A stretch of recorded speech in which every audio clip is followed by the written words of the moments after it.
बिस्मिल्लाहिर्रहमानिर्रहीम। अस्सलाम वालेकुम student, welcome to this video. इस वीडियो में हम एक ग्लैंड डिस्कस करेंगे जो कि है थायराइड ग्लैंड। थायराइड ग्लैंड एक एंडोक्राइन ग्लैंड है जो अपनी सारी सिक्रीशन कहाँ डालता है, डायरेक्ट ब्लड के अंदर। एंडोक्राइन की डेफिनेशन ये है कि endocrine is a ductless gland which pour their secretion directly into the blood. तो ये जो थायराइड ग्लैंड है कैसा है, एंडोक्राइन ग्लैंड है। तो सबसे पहले इसकी हम लोकेशन देख लेते हैं थायराइड ग्लैंड की। At the base of the neck, neck में पाया जाता है इन फ्रंट ऑफ ट्रैकिया। अब ट्रैकिया क्या है, यहाँ पर रिस्पायरेशन में या गैसेस एक्सचेंज के चैप्टर में ये है कि ट्रैकिया का दूसरा नाम है विंड पाइप। और इस विंड पाइप के ऊपर क्या होती है, सी शेप कार्टिलेजिनस रिंग भी प्रेजेंट होती है जो इसको कोलैप्स होने से बचाती हैं। दूसरी बात करते हैं हम इसके स्ट्रक्चर की, कैसा होता है, बायलोब्स होता है और बटरफ्लाई लाइक इन स्ट्रक्चर होता है। बाय मीन दो दो लोब्स होते हैं और ये बटरफ्लाई की तरह का होता है। और इसके जो दो लोब्स होते हैं वो आपस में किसके जरिए कनेक्टेड होते हैं, बाय द हेल्प ऑफ इस्मस। तो तो ये कुछ इस तरह से बनता है, ऐसे होता है। ये इसके दो लोब्स होते हैं, यहाँ पर ये इसके दो लोब हैं और ये जिस जगह से इसके दो लोब्स कनेक्ट है इस जगह को कहा जाता है इस्मस। बाकी इसकी हम बात करते हैं सेल्स की, जो कि सिन बोर्ड के अंदर नहीं लिखे हुए। सेल में ये है कि इसके पास दो तरह के सेल होते हैं। एक होता है फॉलिकुलर सेल, जब थायराइड ग्लैंड को अंदर से देखते हैं तो दो तरह के सेल पाए जाते हैं, फॉलिकुलर सेल और पैराफॉलिकुलर सेल। फॉलिकुलर सेल क्या सीक्रेट करते हैं, एक तरह के हार्मोन सीक्रेट करते हैं जिसको कहते हैं T3 और T4। जबकि पैराफॉलिकुलर सेल दूसरा हार्मोन सीक्रेट करता है जिसको कहा जाता है कैल्सीटोनिन। तो थायराइड ग्लैंड के अंदर दो तरह के सेल और हार्मोन भी हैं जिनके नाम यहाँ पर प्रेजेंट है। बाकी हम बात करते हैं यहाँ पर फंक्शंस। ये जो T3 और T4 है इसका क्या फंक्शन है, ये किस तरह से फंक्शन करते हैं। फंक्शन देखते हैं T3 और T4। T3 T4 एक हार्मोन है जो कौन सीक्रेट करते हैं, फॉलिकुलर सेल। T3 की फुल फॉर्म है ट्राई आयोडोथायरोनिन। T3 की फुल फॉर्म है ट्राई आयोडोथायरोनिन। थायरोनिन क्या होता है, ये एक अमाइनो एसिड होता है, इसके साथ 3 आयोडीन के मॉलिक्यूल अटैच होते हैं, देन जो है T3 का हार्मोन बनता है। इसी तरह T4 में क्या है, टेट्रा आयोडोथायरोनिन, यानी कि 4 आयोडीन होंगे। और थायरोनिन क्या है, ये एक अमाइनो एसिड है, जब ये आपस में कंबाइन होते हैं तो टेट्रा आयोडोथायरोनिन का हार्मोन बनता है। जो T3 है ना वो मोर पोटेंट है, यानी कि बहुत ज़्यादा काम यही करता है। लेकिन T4 जो है ना वो बहुत ज़्यादा अमाउंट में रिलीज होता है। तो अमाउंट किसकी ज़्यादा, T4 की, बट काम कौन ज़्यादा करता है, T3 वाला। तो जितना भी T4 पहले रिलीज होते हैं वो बाद में क्या होते हैं, कन्वर्ट हो जाते हैं किसके अंदर, T3 के अंदर। इस तरह जो जितना भी मैकेनिज्म है थायराइड हार्मोन का वो कौन कर रहा होता है, T3। बाकी यहाँ पर T4 का जो दूसरा नाम है वो क्या लिखा हुआ है, थायरोक्सिन। अब फंक्शंस देखते हैं T3 और T4 के, यानी कि थायराइड ग्लैंड से जो हार्मोन सीक्रेट होते हैं ट्राई आयोडोथायरोनिन और टेट्रा आयोडोथायरोनिन, उनका फंक्शन क्या है, इनका फंक्शन होता है BMR। BMR की फुल फॉर्म है बेसल मेटाबॉलिक रेट, यानी कि जब भी हमारी बॉडी के अंदर कार्बोहाइड्रेट आते हैं, लिपिड आते हैं, हम प्रोटीन का इंटेक करते हैं तो इन सब की क्या होती है, ब्रेकडाउन होती है। जब ये इन सब की ब्रेकडाउन होती है तो उसको क्या कहा जाता है, मेटाबॉलिज्म। तो मेटाबॉलिज्म की दो टाइप होती है, एक एनाबॉलिज्म और एक कैटाबॉलिज्म। तो एनाबॉलिज्म में क्या होती है, चीज़ों को बनाए जाते हैं, सिंथेसाइज किए जाते हैं, जबकि कैटाबॉलिज्म में उन चीज़ों को क्या किया जाता है, बड़े मॉलिक्यूल को छोटे मॉलिक्यूल के अंदर तोड़ा जाता है। तो जब चीज़ें टूट रही हैं तो इस वजह से यहाँ पर पूरा इसको मिलाकर एनाबॉलिज्म और कैटाबॉलिज्म को मिलाकर क्या कहा जाता है, मेटाबॉलिज्म। जब भी किसी भी मॉलिक्यूल का मेटाबॉलिज्म हो रहा है, यानी कि चीज़ें टूट रही हैं, तो टूटती हैं तो उससे क्या प्रोड्यूस होती है, एनर्जी। तो जब एनर्जी प्रोड्यूस होती है, जब ये बड़ा मॉलिक्यूल, एक बड़ा मॉलिक्यूल है, जब ये छोटे छोटे मॉलिक्यूल में टूटेगा, इसकी रीएब्जॉर्प्शन होगी। रीएब्जॉर्प्शन के बाद ये सेल में जाते हैं, सेल के अंदर जाकर क्या करते हैं, उसको एनर्जी देते हैं जिससे उसकी ग्रोथ होती है। तो बेसल मेटाबॉलिक रेट कराते हैं। जब भी मेटाबॉलिज्म होता है मॉलिक्यूल को, उससे एनर्जी प्रोड्यूस होती है, तो उससे क्या होती है, बॉडी के ऑर्गन की फिजिकल ग्रोथ भी होती है और ये मेंटल ग्रोथ के लिए भी इंपॉर्टेंट है। जब मेटाबॉलिज्म हो रहा होता है, चीज़ें टूट रही होती हैं, तो उस दौरान क्या होता है, हीट प्रोड्यूस होती है। तो उस हीट प्रोड्यूस होने को क्या कहा जाता है, कैलोरीजेनिक अफेक्ट। कौन से हार्मोन है जो कैलोरीजेनिक अफेक्ट देते हैं, तो T3 और T4 हैं। बाकी ये क्या करते हैं, मेनिस्ट्रुअल साइकिल को भी नॉर्मल रखते हैं। अगर मेनिस्ट्रुअल साइकिल इरेगुलर हो गई है तो थायराइड ग्लैंड का भी मसला हो सकता है, तो थायराइड के जो है टेस्ट कराए जाते हैं। बाकी है कि ये रिलीज कैसे होता है, काम कैसे करता है। सबसे पहले एक हार्मोन रिलीज होता है जो है थायराइड रिलीजिंग हार्मोन। ये कहाँ से रिलीज होता है, हाइपोथैलेमस से। जब ये हार्मोन यहाँ से रिलीज होता है तो ये कहाँ जाता है, एंटीरियर पिट्यूटरी को जाकर बोलता है कि तुम अब क्या करो, थायराइड स्टिमुलेटिंग हार्मोन को रिलीज कराओ। यानी कि हाइपोथैलेमस से ग्रीन सिग्नल जाते हैं एंटीरियर पिट्यूटरी के पास। अब एंटीरियर पिट्यूटरी क्या करता है, थायराइड स्टिमुलेटिंग हार्मोन को रिलीज कराता है।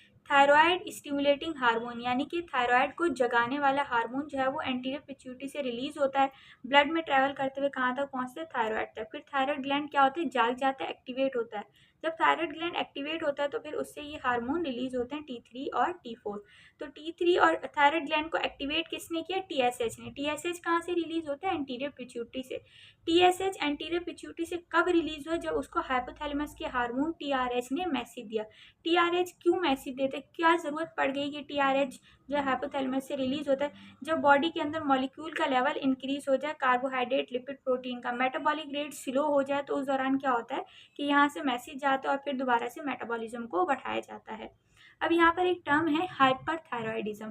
हाइपर का मतलब है ज्यादा, थायराइडिज्म यानी कि थायराइड ग्लैंड क्या हो गया, ज्यादा एक्टिव हो गया।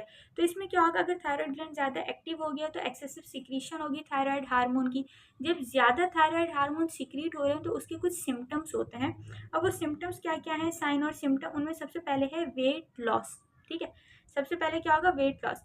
अब T3 और T4 का काम क्या था, मेटाबॉलिज्म करवाना। अब मेटाबॉलिज्म बहुत ज्यादा हो रहा है, कार्बोहाइड्रेट बहुत ज्यादा टूट रहे हैं, कार्बोहाइड्रेट बहुत ज़्यादा टूट रहा है, लिपिड बहुत ज़्यादा टूट रहा है, प्रोटीन का भी बहुत ज़्यादा मेटाबॉलिज्म हो रहा है। हमें पता है प्रोटीन कहाँ होता है, स्केलेटल मसल के अंदर होता है।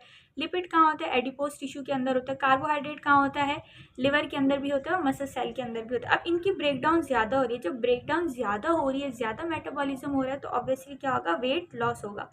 जब मेटाबॉलिज्म बहुत ज़्यादा हो रहा है तो उस दौरान हीट भी बहुत ज़्यादा प्रोड्यूस होगी, जिस वजह से पेशेंट कैसे होते हैं, हीट इंटॉलरेंस, यानी कि ये वो पेशेंट हैं जो गर्मी को बर्दाश्त नहीं कर सकते। क्यों नहीं कर सकते, क्योंकि ऑलरेडी इनकी बॉडी के अंदर बहुत ज़्यादा हीट प्रोड्यूस हो रही है, इस वजह से गर्मी को बर्दाश्त नहीं कर सकते। दूसरा क्या, प्रोफ्यूज स्वेटिंग। अब जब इनके अंदर बॉडी का इंटरनल टेम्परेचर कितना होना चाहिए, 37 डिग्री सेल्सियस। हाइपरथायरॉयडिज्म के पेशेंट में इंटरनल टेम्परेचर इससे इंक्रीज रहता है। जब टेम्परेचर इंक्रीज होता है तो हमारी बॉडी क्या करती है, होम्योस्टेसिस, यानी कि बॉडी के टेम्परेचर को मेंटेन करने की कोशिश करती है। तो उस दौरान हमारी बॉडी का पहला स्टेप क्या होता है, स्वेटिंग, प्रोफ्यूज स्वेटिंग, पर्सपायरेशन कराती है। जितनी ज़्यादा स्वेटिंग होगी उतनी ज़्यादा बॉडी से हीट लॉस होगी और बॉडी का टेम्परेचर नॉर्मल सेट पॉइंट पर आ जाएगा। तो इन पेशेंट के अंदर क्या हो रहा है, वेट लॉस ज़्यादा हो रहा है। वेट लॉस क्यों हो रहा है, क्योंकि थायराइड ग्लैंड एक्टिवेट हो गया है। थायराइड ग्लैंड एक्टिवेट हुआ है जिस वजह से T3 T4 बहुत ज़्यादा रिलीज हो रहा है। T3 T4 बहुत ज़्यादा रिलीज हो रहा है तो मेटाबॉलिज्म का रेट बढ़ गया। जब मेटाबॉलिज्म ज़्यादा होता है तो वेट लॉस होने लगता है। अब जब मेटाबॉलिज्म ज़्यादा होता है तो हीट प्रोड्यूस होती है, जिसकी वजह से पेशेंट कैसे होते हैं, हीट इंटॉलरेंस, गर्मी को बर्दाश्त नहीं कर सकते। जब अंदर हीट ज़्यादा प्रोड्यूस हो रही है तो क्या करती है हमारी बॉडी, स्वेटिंग करती है, तो स्वेटिंग भी बहुत ज़्यादा होगी। अब इन पेशेंट के अंदर क्या होता है, पहले देख लेते हैं हार्ट रेट भी इंक्रीज हो जाता है। कैसे होता है, जब थायराइड ग्लैंड बहुत एक्टिवेट होता है तो T3 T4 भी ज़्यादा रिलीज हो रहा है। तो थायराइड के जो हार्मोन है T3 T4 थायरॉक्सिन, ये क्या करते हैं, इनका काम होता है एसए नोड को एक्टिवेट कराना। एसए नोड जब एक्टिवेट होता है तो उससे क्या होती है, एक इलेक्ट्रिकल सिग्नल और इम्पल्स जाते हैं जिससे फिर हार्ट कॉन्ट्रैक्ट करता है। तो सबसे पहले मैसेज एसए जनरेट करता है, एसए से फिर वो एवी को देता है, एवी से बंडल और फिर देन परकेंजी फाइबर, इस तरह से फिर मैसेज ट्रैवल करता है। तो सबसे पहले क्या करते हैं, जो हार्मोन है ये एसए नोड को मैसेज देता है और एसए नोड क्या करते हैं, इम्पल्स को इनिशिएट कराते हैं, यानी कि हार्ट की कॉन्ट्रैक्शन करवाने के लिए मैसेज को इनिशिएट करवाता है। तो अब T3 T4 का लेवल ज़्यादा है तो ये ज़्यादा मैसेज देंगे एसए नोड को, तो एसए नोड क्या होगा, बार बार एक्टिवेट होगा और बार बार हार्ट की क्या कराएगा, कॉन्ट्रैक्शन कराएगा, जिससे क्या होता है, हार्ट का रेट इंक्रीज हो जाता है। नॉर्मल हार्ट रेट क्या होता है, 72 बीट्स पर मिनट।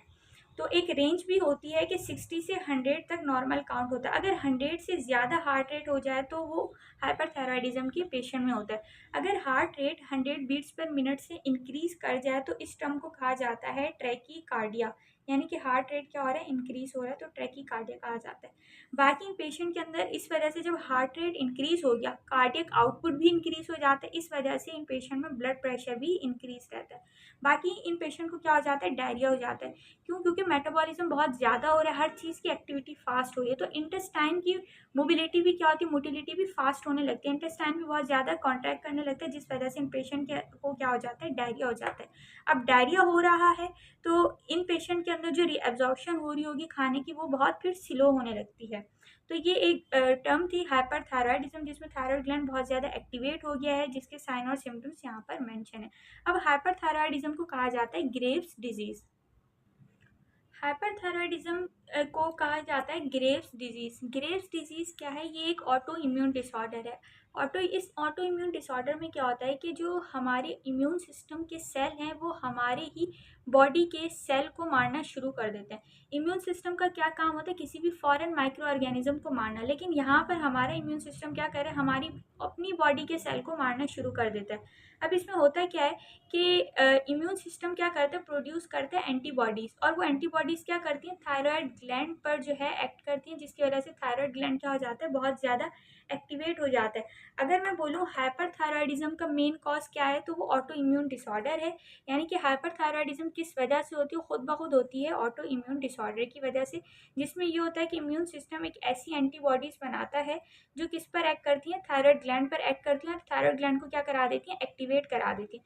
तो थायराइड ग्लैंड को जो एक्टिवेट करने वाला हार्मोन था वो कौन सा था? TSH, thyroid stimulating hormone. तो यहाँ पर भी यही होता है, जो एंटीबॉडीज बनती है उनकी शेप कैसी होती है? थायराइड स्टिमुलेटिंग हार्मोन से मिलती जुलती होती है।